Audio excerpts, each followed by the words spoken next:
천국의 증거들, 기적 1, 2, 3를 한 후에 잠깐 8장과 9장 사이에 잠깐 이렇게 삽입된 그런 구절들이 있어요. 요거는 기적이라고 하기보다도 천국의 대사, 그러니까 나라를 대표해서 나가는 사람을 대사라고 그러지 않습니까? 마찬가지로 천국을 대표해서 천국의 증인의 그런 대사로 하는 그런 의미에서 이것이 바로 제자도다 이렇게 됩니다. 그래서 2번에 걸쳐서 제자도에 대해서 설교를 하도록 하겠습니다.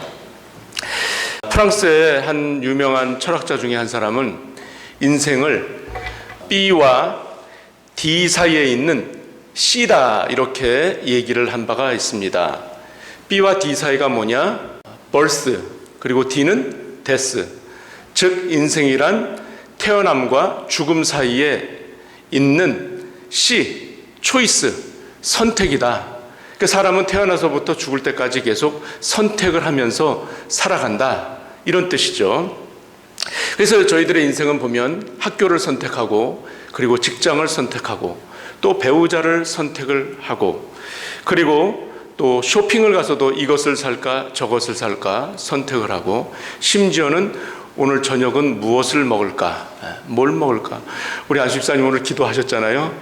무엇을 먹을까 마실까 염려하지 많은 사람이 되게 해달라고 기도를 하셨는데 저희들은 그렇게 말씀 속에서도 주님께서 말씀을 하셨는데도 저희들은 항상 뭐를 해야 될까 할까 말까 to be or not to be 그리고 살까 말까 to buy or not to buy 그리고 할까 말까 to do or not to do 이렇게 선택의 기로에서 항상 왔다 갔다 하면서 산다고 하죠. 이것을 바로 햄릿 신드롬이라는 그렇게 사회학자들은 명을 했더라고요. 자, 그런데 오늘 본문은요, 그런 우리의 삶 속에서 무수한 선택 가운데서 가장 결정적이고 그리고 가장 궁극적인 그러한 선택, 곧 예수님을 따를 것이냐 아니면 미뤄둘 것이냐 이러한 문제를 저희들에게 던지고 있는 것을 볼 수 있습니다. 오늘 마태복음 8장 18절부터 22절까지는요 아주 굉장히 짧은 그러한 절 속에 예수님을 따르겠다고 고백하는 2명의 제자 후보생이 지금 나오고 있습니다. 한 사람은요 너무나 쉽게 너무나도 가볍게 주님이 어디로 가시든지 저는 쫓겠습니다 따르겠습니다 라고 말하는 사람이 있었고요. 또 다른 한 사람은요 먼저 아버지를 장사를 지내고 난 다음에 그 다음에 와서 주님을 따르겠습니다 하고 망설이는 그러한 모습을 저희들은 오늘 본문을 통해서 볼 수가 있습니다.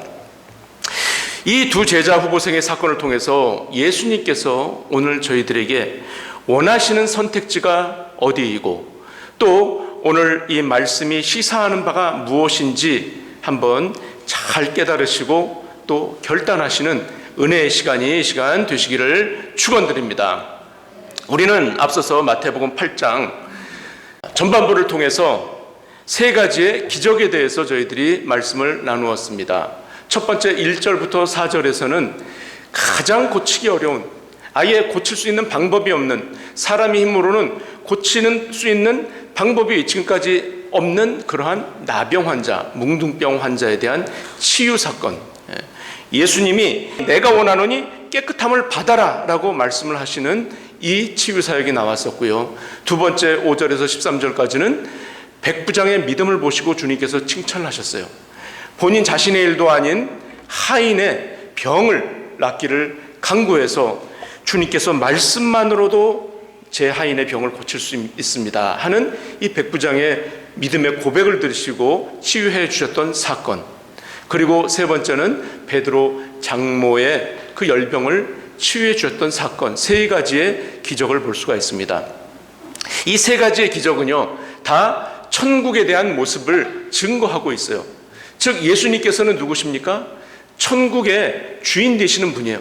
천국의 자체이신 분이 오셔서 친히 그 하나님의 권능, 하나님밖에 할 수 없는 일이잖아요. 이 능력을 보여주신 사건, 이것이 바로 천국의 증거예요. 그리고 이 뭉둥병, 나병은요, 사실 누구를 치유한 것이냐 하면 당시 유대인들의 그런 영적 상태를 갖다가 주님께서는 이 말씀에 빗대어서도 보여주신 거예요. 그렇게 아주 고질적으로 고치기가 힘든 그러한 중병을 앓고 있는 영적인 그러한 유대인들을 주님께서는 구원해 주신다라는 것과, 또한 백부장이 누굽니까? 백부장은 이방인이에요. 로마인이에요. 로마인에게까지도 구원해 주신 그 예수님의 복음의 확장에 대해서 보여주신 것이고, 그 다음에 이 베드로 장모를 치유해 주신 것은, 베드로 장모가 열병이 낫자마자 어떻게 합니까? 바로 수종들더라, 이렇게 나오지 않습니까? 바로 그 예수님의 기적을 경험하고 치유를 경험한 그 예수님의 사랑을 경험했던 자는 바로 즉시 수종하는 자리로, 섬기는 자리로 옮겼다는 걸 통해서 천국의 자리란 어떤 것인가를 저희들에게 알려주셨습니다. 자, 이 치유의 기사들은 단순히 그래서 능력이 아니고 하나님의 나라가 어떻게 작동되는가 하는 그런 원리들을 설명해 주신 그러한 기적들이었습니다. 그리고 오늘 이어지는 오늘 본문은요, 예수님의 인기해 동안에 있었던 일이에요. 이것을 바로 첫 절 18절에서 저희들이 알 수 있는데요, 예수님의 생애는 사복음서에 5단계로 저희들은 볼 수가 있어요. 예수님의 생애가 이렇게 쭉 되지 않습니까? 첫 번째가 유아기 때요. 그 다음에 준비해요. 사역을 준비하기까지의 그 기간이 있었어요. 그런 다음에 사역을 이제 본격적으로 시작하시는 그 기간을 이제 저희들은 공생애라고 하는데, 그 기간이 인기해였어요. 인기해. 성경의 대부분은 인기해와 그 다음에 이어지는 순환의 해, 그 부분이 가장 할애가 제일 많이 되어 있죠.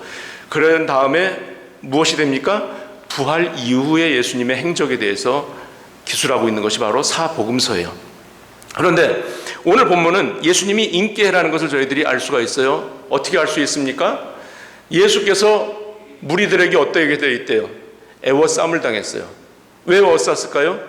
예수님이 인기가 너무 많으니까. 한 번이라도 예수님을 보기 위해서, 그리고 예수님이 병을 낫게 해주신다니까 나도 좀 어떻게 가서 병을 고칠 수 있나, 여러 가지 각양의 병들을 가지고 예수님께 왔던 사람들로 인해서 예수님은 잠시도 한가하실 시간이 사실은 없으셨어요.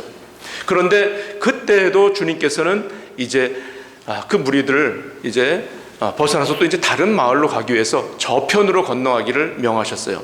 그때 한 서기관이라는 사람이 등장을 합니다. 자, 서기관이라는 사람은 어떤 사람이냐? 서기관은 바리새인이었고요. 그리고 구약의 율법에 능통한 사람이었어요. 예수님과 바리새인과의 관계를 볼 때는 그가 예수님의 제자가 되겠다고 이렇게 하는 것은 보통 큰일이 아니에요. 이것은 바리새인이 예수님한테 와가지고 나 제자 좀 삼아주시오, 이렇게 말할 수 있는 그런 관계가 아니었어요. 예수님은 바리새인들을 굉장히 많이 꾸짖으셨잖아요. 그리고 바리새인들이 나중에는 어떻게 해요? 예수님을 잡아서 죽이는데 앞장섰던 사람들이 바리새인이란 말이죠. 그런데 이런 바리새인 중에서도 바리새인인 서기관이 예수님께 나와가지고 이제 자기를 제자 삼아달라, 그것도 그냥 얘기하는 것이 아니고 어떻게 합니까? 오늘 본문에서 선생님 어디로 가시는지 저는 주라고는 안 했죠. 저는 쫓겠습니다, 따르겠습니다, 이렇게 지금 얘기를 하는 거예요. 아마 이 서기관은 예수님이 말씀하시는 그 메시지를 들었을 것이고 예수님께서 행하셨던 그 치유의 역사들을 보셨을 거예요. 봤을 거예요. 그리고 감동을 받아가지고 충동적으로 제자가 되겠다고 한 것 같아요. 자, 이것은요, 선생님 어디로 가시는지 저는 따르겠습니다. 굉장히 겉으로 볼 때는 굉장히 멋져 보이는 아주 훌륭한 결단처럼 보여집니다. 그런데 이런 서기관의 모습은요, 너무나 즉흥적이었고 그리고 감정이 앞선 그러한 결정이었다라는 것을 우리들은 그 다음 절에서 바로 캐치를 할 수가 있습니다. 왜 그렇습니까? 예수님이 그래? 훌륭한 결단했구나, 그럼 나와 함께 가자, 이렇게 말씀을 하지 않으시고 전혀 엉뚱하신 말씀을 하십니다. 뭐라고 합니까? 다 같이 시작. 여우도 굴이 있고 공중의 새도 거처가 있으되 오직 인자는 머리 둘 곳이 없다. 이런 말씀을 하십니다. 자, 여기서 이 말씀 볼 때 예수님이 정말 처량하시구나. 너무나 불쌍해 보여. 여우도 굴이 있고 날아다니는 새들도 밤이 되면 거처가 있어서 다 자기 날개를 갖다가 이제 오므리고 쉬러들 가는데 자신을 인자라는 표현을 했어요. 인자라고. 인자는 사람의 아들이면서 하나님 동시에 사람의 아들이라는 것을 본인 스스로 이제 말씀하신 건데 머리 둘 곳이 없대요. 누워서 베개 비고서 이렇게 좀 편안하게 쉴 곳이 없단 말이잖아요. 너무 처량해 보여요, 예수님이. 자, 이것이 그냥 문자적으로 볼 땐 집이 없다라는 그것을 이 서기관한테 말하면서 당신이 볼 때는 내가 굉장히 인기도 있어 보이고 굉장히 멋져 보이고 명예도 있어 보여서 근사해서 따르겠다고 할 것처럼 볼지 모르지만 사실은 굉장히 힘든 일이다. 이거 보통 일 결심 가지고는 안 된다. 이렇게 이제 얘기하셨을 것처럼 저희들이 느낄 수가 있습니다. 그러니 포기해라 정도로 틀려요. 그런데 하지만 예수님 말씀에서 예수님의 말씀은 한마디 한마디가 그냥 하시는 말씀이 아니시잖아요. 하나님이시니까. 여우도 굴이 있대. 여우. 당시 여우라는 의미는 지금도 그렇지만 여우라는 그 의미가 갖는 그 억양이 어떻습니까? 의미가 굉장히 얕잖아요. 그죠? 얕고 어떤 좀 음흉스러운 데가 있는 것을 그런 동물을 비유할 때 우리가 여우라고 하는데 그럼 왜 여우라는 이런 말씀을 쓰셨을까요? 당시 이 유대 땅을 다스리고 있던 사람은 누구냐? 헤롯 안티바스예요. 헤롯 안티바스의 아버지가 누군지 아십니까? 헤롯 대왕이에요. 헤롯 대왕. 성경에서는 헤롯이라는 임금들이 여러 나옵니다. 그런데 여기서 이 헤롯 안티바스는 당시에 이 갈릴리와 베레아 지역을 다스리는 분봉왕이었어요.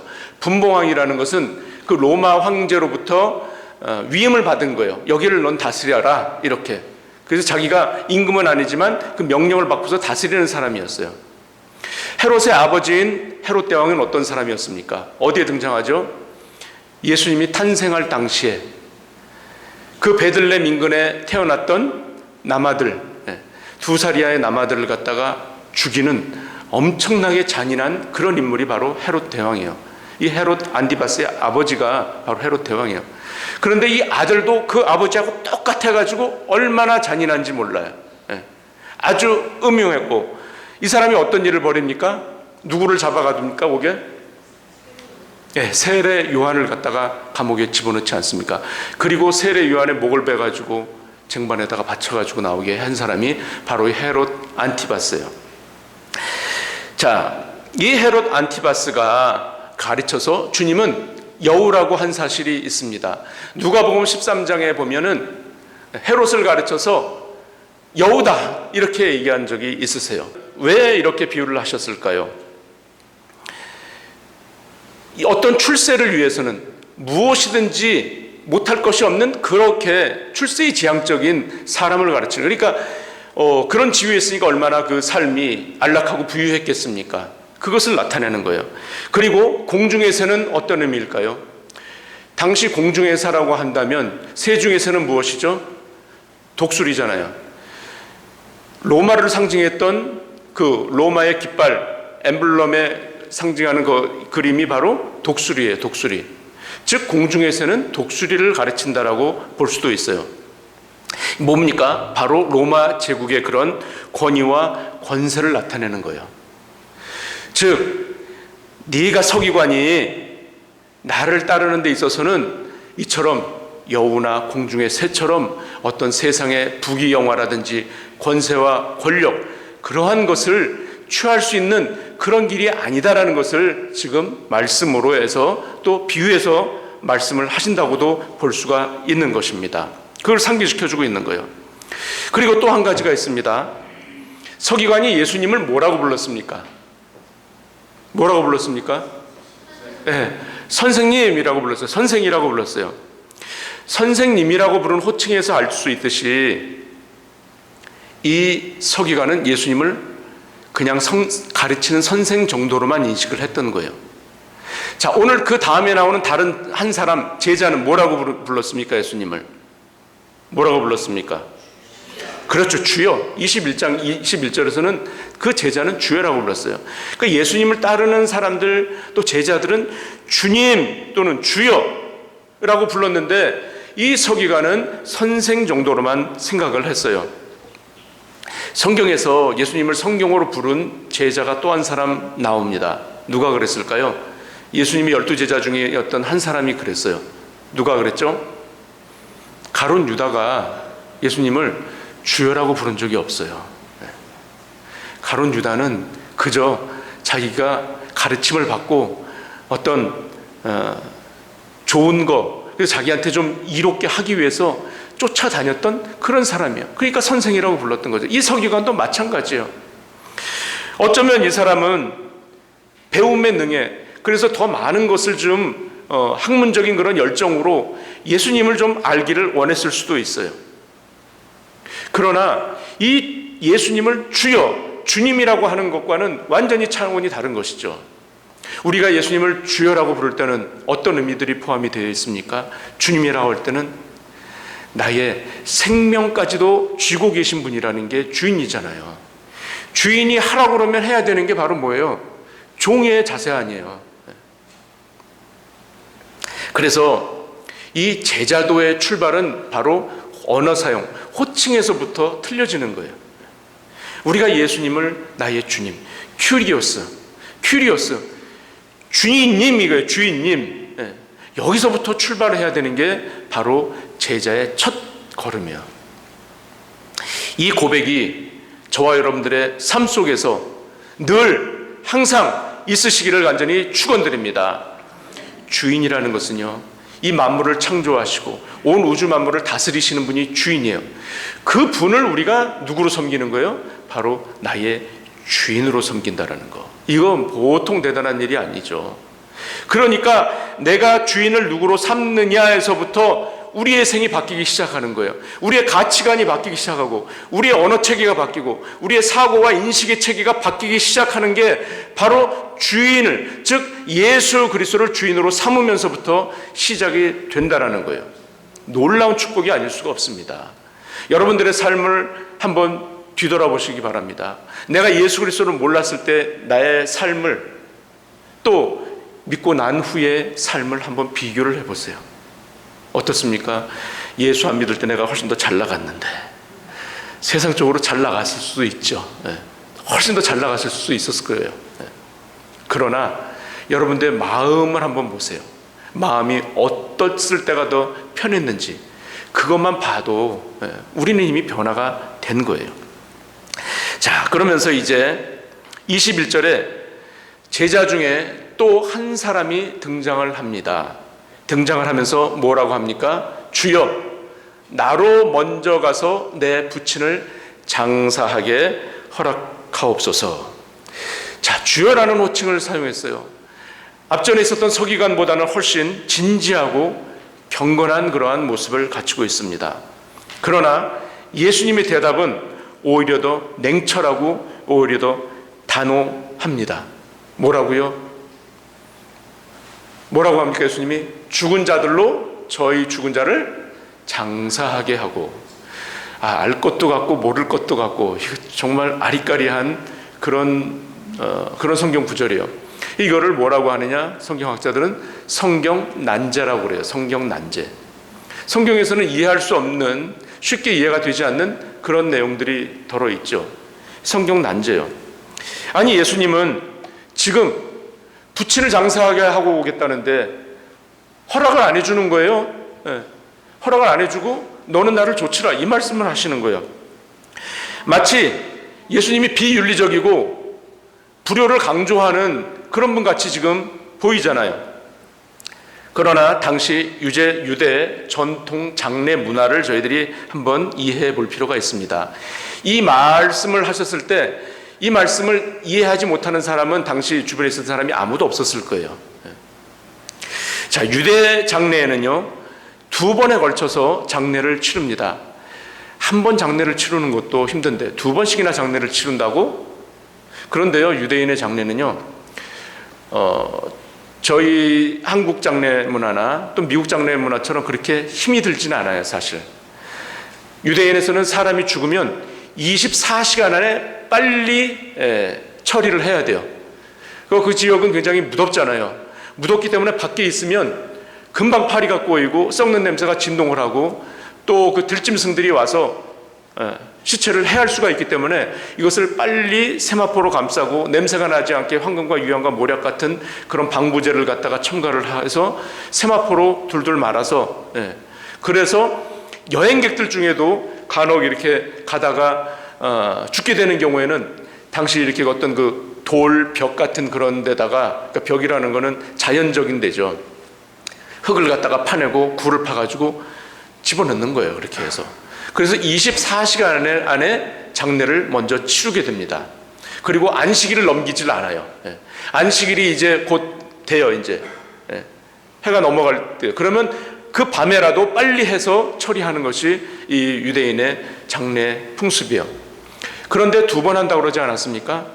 그렇게 빨리 해서 이제 그 동굴 속이라든지 예수님의 그 무덤을 보면 저희들이 이해가 되잖아요.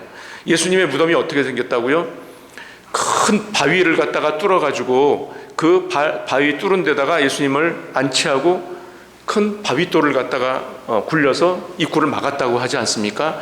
입구 그 큰 돌을 막는 것도 역시 어떤 사람들의 그런 그 절도라든지 동물들로부터 보호를 하기 위해서 이제 그렇게 한 거죠. 그렇게 해놓고 1년이 지나면 이제 그 안에서 다 썩는 됩니다. 이제 다 썩고 그럼 뭐만 남죠? 그렇죠. 뼈만 남겠죠. 뼈만 남겨지는 정도의 시간, 1년이 흐른 후에는 그 뼈들을 다 모아가지고 가족들이 그 이전에 이제 장사됐던 그 뼈들 옆에다 같이 이렇게 놓아둔답니다. 한번 자료가 있나 한번 넘겨줘 보시겠습니까? 저건 지금 굉장히 부유한 사람의 그런 무덤이에요. 여러 개의 어떤 그 석관묘들 같은 거 있지 않습니까? 저 사람은 저 묘를 가진 사람은 저 관안에다가 뼈들을 갖다 이렇게 다 두는 거죠. 그래서 가족묘예요, 가족묘. 땅도 많지가 않기 때문에 가족들을 한꺼번에 몇 대에 걸쳐서 이렇게 무덤으로 씁니다. 자, 많은 학자들은요, 이 제자가 실제로 장례 중이었다라고 얘기하는 사람은 없습니다. 장례 중이 아니라 이제 아버지가 그 부친이 연로해서 돌아갈 그런 연세가 이제 된 거예요. 아직까지는 언제인지 몰라. 그러니까 그 날짜가 이제 거의 다가왔으니 가서 아버님을 잘 공양하다가 유산도 물려받고 그리고 자기의 이런 가족의 책임, 아들로서의 책임을 다한 후에 따르겠다라는 의미로 본 거예요. 저 얼마나 굉장히 그 효성스럽고 부모를 생각하는 마음이 있습니까? 그런데 예수님은 거기서 단호하게 굉장히 말씀을 하시잖아요. 뭐라고요? 죽은 자들로 저희 죽은 자들을 장사케 하라. 죽은 자는 누굽니까? 아니, 죽었는데 어떻게 장사를 지내? 이 의미는 여러 가지로 굉장히 학자들마다 의견들이 분분했어요. 한 9가지에서 10가지 정도의 그런 견해가 있어요. 그런데 다 이것저것 뭐 이것이 맞다 틀리다 보다도 우리들이 받아들일 수 있는 것은 죽었다라는 것은 영적으로 이제 죽었다라는 것을 의미하겠죠. 저희들은 그리스도인들은 뭐예요? 그리스도 안에서 십자가 안에서 이미 저희들은 죽은 자잖아요. 그런데 저 죽은 자들은 그리스도를 모르는 자들을 의미해요. 즉 뭐예요? 예수님을 따르는 것보다 세상 일에 더 관심이 많은 그것을 의미하는 거죠. 그러니까 세상의 일이 더 관심이 있는 사람들, 그들에게 장사를 맡기고 너는 나를 조치라 이거예요. 조치라. 그런데 그러면 저희들이 살아가면서 아니 그것도 중요하지 어떻게 그걸 갖다가 놔두고 예수님을 쫓습니까? 이렇게 반문할 수가 있잖아요. 어떻게 그럴 수가 있어요? 그래서 이것은 무엇을 의미하느냐? 여기서 주님은 우선순위를 말씀하고 있는 거예요. 우선순위. 다 같이 한번 하실까요? 우선순위. 자, 우선순위가 뭘까요? 주님은 무엇하러 오신 분이에요? 우리를 살리기 위해서 오신 분이에요. 살리기 위해서. 주님께서는 우리를 살리기 위해서 이 땅 가운데 오셨어요. 그 생명을 살리는 일이 가장 급선무야. 그 일을 위해서 주님은 복음을 전하는 일에 지금 온전히 거기에 이제 매진을 하고 계시는 거예요. 생명을 살린다? 여기에 우리의 키포인트가 있습니다. 자, 여러분, 정말 도움이 간절히 필요한 사람이 있어요. 지금 막 숨이 넘어가는 사람이 있어요. 근데 나는 또 내 할 일이 있어. 무엇이 중요할까요? 일단은 죽어가는 사람을 모아놓는 게 더 중요해요. 살리는 게 더 중요하잖아요. 이게 우선순위라는 거죠. 어떤 것이 먼저 살리는 길에 가까운가, 이거를 보는 거예요. 자, 이 말씀을 또 이렇게 또 이제 이런 말씀이 올 때 어떤 분들이 이런 질문도 해요. 나는 예수를 이 제사 때문에 못 믿겠다.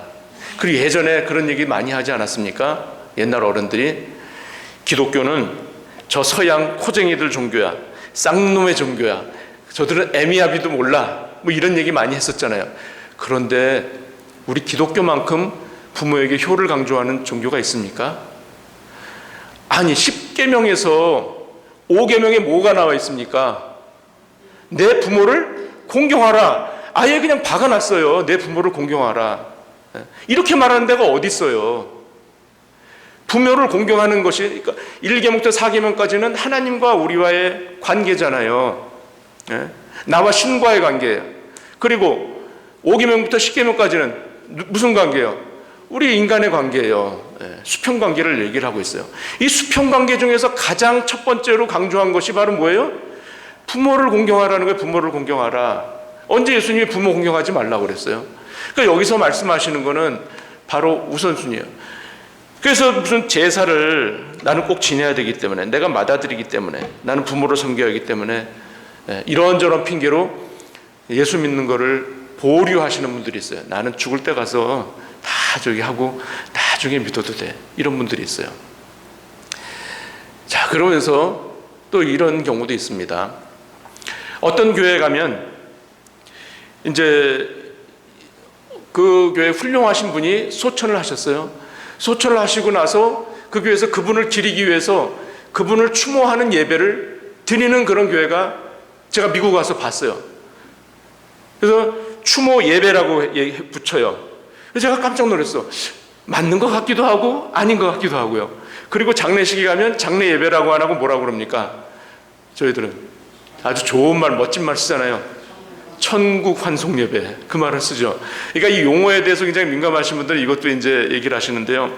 그 슬픔에 빠진 유가족들을 위해서 천국 환송 예배라고 하는 것까지는 다 이해하고 얼마든지 너그럽게 다 돼요. 그런데 보통 이제 그렇잖아요. 무슨 식하면 결혼 예배라고 합니까? 결혼식은 그냥 결혼식이라고 하지 결혼 예배라고 안 하잖아요. 그죠? 마찬가지예요. 그러니까 장례식도 장례식이지 장례 예배가 될 수는 없는 거예요. 장례 예배는 고인을 추모하기 위해서 모였잖아요. 그럼 그건 장례식이야. 그런데 그것을 빌어서 이제 우리들이 기독교식으로 그걸 집례를 하다 보니까 이제 예배 형식을 갖추는 거잖아요. 그러니까 천국 환송 예배가 될 수는 있어요. 그런데 고인이 돌아가신 난 후에 이분을 갖다가 기억을 해야 된다. 추도를 해야 된다. 추모를 해야 된다. 이거는 믿지 않는 자들이 제사 지낸 것과 뭐가 다른 거예요. 그 예배 형식만 빌린 거지 이거는 우리 기독교의 그런 문화 양식이 아니라는 거예요. 맞습니까? 기독교 대학에서도 이걸 하는 거 보고 제가 깜짝 놀랐어요. 여러분들 이제 어디 학교라고는 얘기 안 하는데 그분이 그 학교를 세웠어. 교회도 아주 크게 했어요. 그래서 그분이 돌아가신 지가 벌써 몇 년이 됐어요. 한 7, 8년 지금 되신 것 같은데도 아직도 무슨 목사 추모 예배 이거를 붙여. 자, 그 학교는 가만 보면 아직도 그 돌아가신 그 설립자의 유가족들이 재단을 다 아직도 가지고 있어요.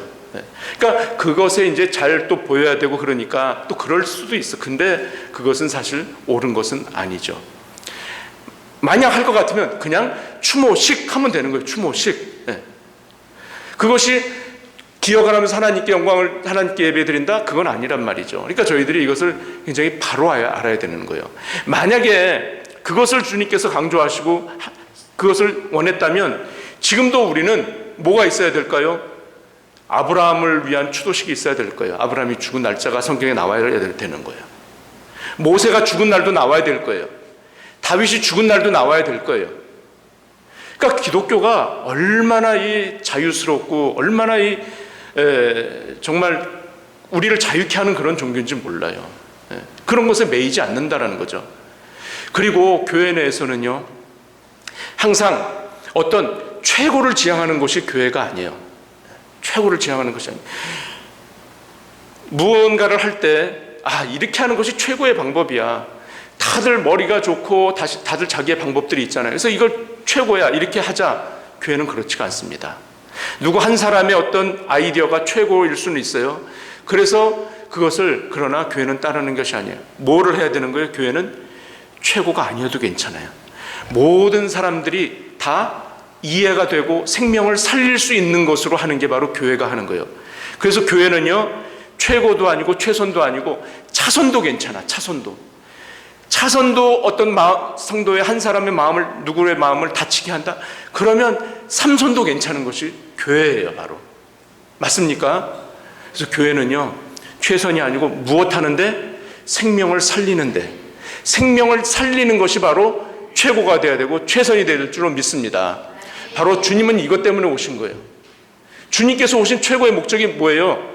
병자도 살릴 수 있고 죽은 자도 살릴 수 있고 또 귀신 들린 자도 쫓을 수 있어요. 하지만 주님의 최고의 목적은 뭐였어요? 생명을 살리는 거에 초점이 있는 거예요. 생명을 살리는 거예요. 치유가 목적이 아니란 말이죠. 네. 맞습니까? 자, 어린 자녀가 아버지가 저녁 때 퇴근하면서 들어오시는 것을 너무나 좋아해요. 그런데 아버지 손에는 항상 들어올 때마다 그 자녀를 위해서 양손에 봉투가 들려있어. 어떤 날은 통닭이 있고 어떤 날은 맛있는 과자가 있고, 우리 준자 장로님 항상 먹을 거를 차에서 싸가지고 저를 주시는데 항상 손에 먹을 게 돼. 제가 우리 장로님 타시면 장로님이 주시는 그 먹을 과자 때문에 제가 장로님을 좋아할까요? 아니죠. 어린 자녀가 아버지가 사오는 그것 때문에 아버지를 좋아합니까? 아니야. 아버지니까 좋아하는 거예요. 바로 원래의 그 뜻을 잊어버려서는 안 된다라는 거죠. 바로 이것이 우선순위다. 자, 그래서 이 제자도의 이 본질, 따름. 자, 두 사람은요, 전혀 다른 이유로 예수님을 온전히 따르지 못했어요. 한 사람은 제자가 되는 것을 너무나 가볍게 생각을 했고요. 또 한 사람은 제자가 되는 것을 너무 나중으로 미뤘던 그런 사람이었어요. 자, 오늘날 이것이 우리들의 모습은 아닌지 우리가 한번 되돌아볼 필요가 있어요. 사람들은 예수 믿는 것을 어떤 교양이나 정서적 안정이나 필요에 의해서 그 정도로 예수를 믿는 그런 경우도 있어요. 그리고 또 지금은 바쁘고 나중에 시간이 되면 더 헌신하겠다, 이러는 경우도 있단 말이죠. 그런데 예수님은 둘 다에게 뭐라고 말씀하십니까? 너는 지금 나를 따르라. 나를 따르라. 지금은 구원받을 때요, 은혜 받을 때다. 믿습니까? 바로 지금이에요. 지금. 항상. 예수님을 따르겠다고 말하는 것은 쉽습니다. 나 예수 믿어. 이게 너무나 쉬워요. 하지만 진짜 제자라면 그 말한 것을 삶으로 증명할 수 있는 것이 바로 제자의 사람이라는 거예요. 믿음은 감탄이 아니고 결단이에요. 그리고 동의가 아니고 따름이에요. 믿습니까?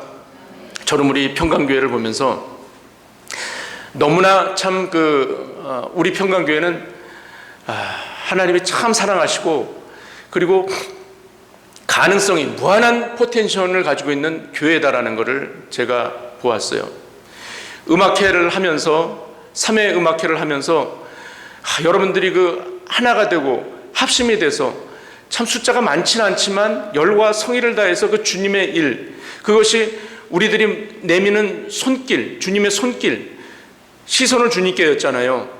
그 표에 맞게 다들 주님 바라보시면서 이렇게 헌신하시는 모습들, 그리고 변화되는 모습들을 제가 그런 행사를 하면서 엿볼 수가 있었어요. 친구분들 중에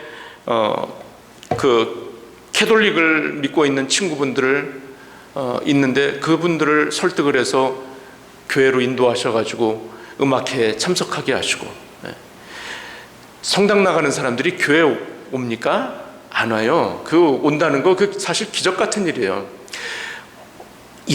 비록 예배 드리러 온 것은 아니지만 어찌 되었건 한 번 발걸음을 교회에 내디딜 수 있었다라는 거는, 이거는 대단한 변화입니다. 그리고 그렇게 설득이 되어질 때까지는 이것이 한번 와라 말로만 돼서는 되어지는 것이 아니라는 거예요. 그렇게 설득을 했던 분의 그 삶의 태도의 변화가 있었다라는 거예요. 그리고 주변에 믿지 않는 동료 또는 주변의 이웃들에게 권해서 올 수 있도록 했다라는 것, 이런 것 참 정말 놀라운 변화가 아닐 수가 없습니다. 그리고 우리 또 오늘 아침에 또 성경 공부하면서 우리 권사님들 또 집사님들 서로 이제 지난 얘기들을 해주시고 간증을 하는데 제가 너무나 기뻤어요, 마음에. 야, 우리 참 이것이 예수 믿는 맛이구나. 기도했더니 주님께서 이루어 주시는구나. 아직도 우리들에게는 여러 가지 기도 제목들이 많이 있어요. 하지만 믿고 나갈 때, 그리고 결단을 했다라는 거에 저는 너무나 감사를 해요. 결단. 내가 정말 고치고 싶은 나의 잘못된 습관, 잘못된 행동 방식, 여러 가지가 있을 수 있어요. 나는 이것을 의식을 잘 못해. 이거는 근데 정말 고치면 이 사람의 그런 삶이 훨씬 이전보다는 훨씬 진일보할 수 있는 그런 일들이란 말이죠. 그래서 한 가지를 고치면서 나가면 그 사람의 생이 바뀌는 것, 당장에서는 모르지만 하나하나가 우리의 삶을 바꿔나간다는 것, 거기에는 무엇이 있어야 되느냐? 바로 결단이 있어야 되는 것. 그래서 주님은 바로 결단을 촉구하시는 거예요. 이거는 명령이에요. 사실 선택지가 아니에요. 너는 나를 따르라, 좇으라. 선택이란 말입니까 이게? 너는 나를 따를 수도 있고 안 따를 수도 있어. 지금 따를 수도 있고 나중에 따를 수도 있어. 이게 양자택일이니까 나중에 해도 되는 거지만 이것은 주님의 명령이에요. 나를 따르라. 당연히 우리는 따라야 되는 거예요. 여러분들의 삶의 중심에 예수님이 계십니까? 예수님이 여러분들의 삶의 중심이십니까? 아니면 여러분들의 변두리 계십니까? 주변에 계십니까? 예수님이 필요할 때만 그냥 갖다가 쓰는 어떤 도구와 같은 존재가 예수님이십니까? 예수님은 우리의 주님이십니다. 믿습니까? 네, 예수님 우리의 주님이시요. 도움이 필요할 때만 찾는 그런 조력자가 아니라는 거예요. 너는 나를 따르라. 오늘 이 자리에 있는 우리 모두가 예수님의 그 따름의 명령에 진심으로 응답하시는 참된 제자들이 다 되시기를 간절히 축원드립니다. 그래서 우리가 걸어가는 길이 비록 좁은 길일지라도, 나그네와 같은 길일지라도 제자의 길에 서서 참 생명, 참 진리 되신 참 평강을 누리시는 우리 모두의 복된 삶이 되시기를 간절히 축원드립니다. 기도하십니다.